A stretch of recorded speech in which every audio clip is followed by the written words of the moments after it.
কলিবাজার পৌরসভার উদ্যোগে মাননীয় প্রধানমন্ত্রী জননেত্রী শেখ হাসিনা ঈদ উল আজহা উপলক্ষে ৪,৬২১ জন মানুষকে 10 কেজি করে বিজিএফের চাল আমরা আজকে বন্টন করছি। ৯টি ওয়ার্ডের দুস্থ অসহায় গরিব মানুষদের মধ্যে আমরা এই চালগুলো বিতরণ করছি এবং আমরা সবাইকে আগে কার্ড পৌঁছে দিয়েছি। আজকে কার্ড নিয়ে এসে সবাই চাল নিয়ে চলে এবং সুশৃঙ্খলভাবে এই চাল বিতরণ কার্যক্রম করে চলছে সারাদিন। আজকে বিকাল ৪টা পর্যন্ত এই কার্যক্রমটি চলবে। সকাল ৯:৩০টায় শুরু হয়েছে, বিকাল ৪টা পর্যন্ত চলবে। আর মাননীয় জেলা প্রশাসকের কাছ থেকে অতিবৃষ্টিতে ক্ষতিগ্রস্ত ৮০০ পরিবারকে 10 কেজি করে বিজিডির চাল আজকেও বিতরণ করা হচ্ছে। আজকে বিকালে এটি বিতরণ করব।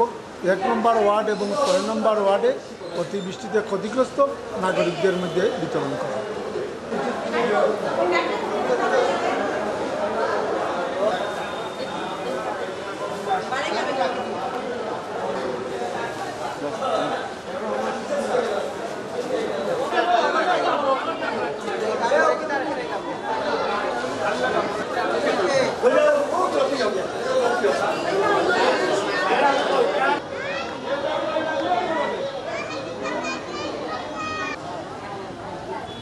গ্যাদারিং করার তো দরকার নাই, এমনি সিরিয়াস